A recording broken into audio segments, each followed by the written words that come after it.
যেসব ছেলেরা বিয়ের সময় শ্বশুরের কাছে গাড়ি নিয়েছো, এই ভিডিওটা তাদের জন্য। মাওলানা সাহেব কি বলেছে তার মুখ থেকে কথাটি শুনে যাবেন। যদি কোনো ছেলে যদি মোটর বাইক যদি শ্বশুরের কাছ থেকে নিয়ে থাকে, কোনো যুবক ছেলে যদি শ্বশুরের কাছ থেকে যদি মোটর বাইক নিয়ে থাকে, তাহলে তোমাদেরকে বলছি শুনে রাখো, মোটর বাইক কালকে সকালবেলাতে তুমি তোমার শ্বশুরকে গিয়ে ফিরিয়ে দাও। জাব্বাজি, মোটর বাইক নিয়েছিলাম, বড় ভুল করেছি, আগে বুঝতে পারিনি, এখন বুঝতে পেরেছি যে মোটর বাইক নেওয়াটা আমার অপরাধ হয়েছে। আপনি আপনার বাবাকে, আপনার শ্বশুর মশাইকে এই মোটর বাইকটি আপনি ফেরত দেবেন।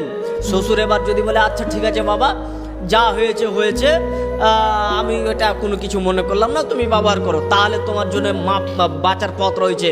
নচেত যদি এই যৌতুকের মোটর বাইক নিয়ে যদি তুমি চলো, তাহলে তোমার অশান্তি তো সারা জীবন থাকবেই, মৃত্যুর পরেও তোমার জন্য কঠিন জবাবদাহি দিতে হবে। এবং তোমাকে বলে রাখি, তুমি এই যৌতুক নেওয়ার কারণে, এই মোটর বাইকটি নেওয়ার কারণে তুমি আল্লাহর কাছে যদি দোয়া করো, তাহলে তোমার দোয়া কবুল হবে না।